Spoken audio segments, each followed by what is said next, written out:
Also on Monday, Pat Kenny looked at significant political moments in the company of Professor Joe Lee.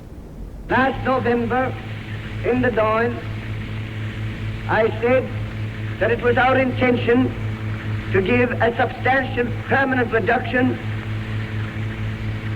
in the annuities which the farmers were paying. I knew we were going to unite the Irish people and bring together the people who were marching together in the past, but I didn't think we'd reunite them so quickly as to get Mr. Cosgrave at last to see that the Irish tenant farmer couldn't afford to pay these annuities and send them over to England so easily as he was in the past. Now, Professor Lee, what was that all about? Well, that's the January 1933 election, the most exciting in the history of the state. Remember, Fianna Fáil came into office the previous year, but without an overall majority. And De Valera had taken the view that the land annuities, that's to say, in a sense, the annual payments the farmers were making to England in return for the British government having bought out the landlords, mainly under 903 and 909 Land Acts, which the farmers were then to pay off back to the British government over 60-odd years.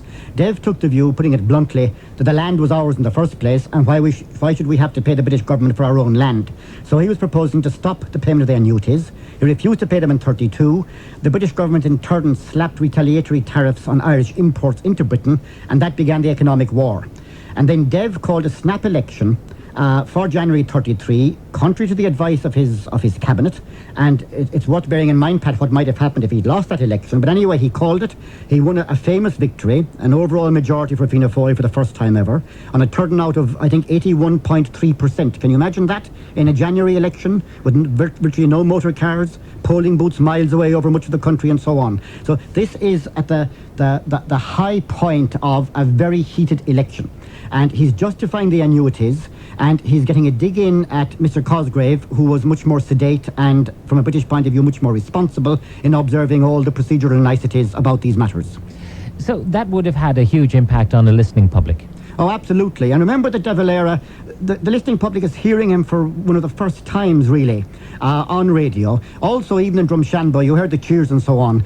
Dev coming to any place in the country at that time was like a god descending from the clouds or a demon rising from the depths, depending on your position. But he was an extraterrestrial creature. Professor Joe Lee with Pat Kenny. Now,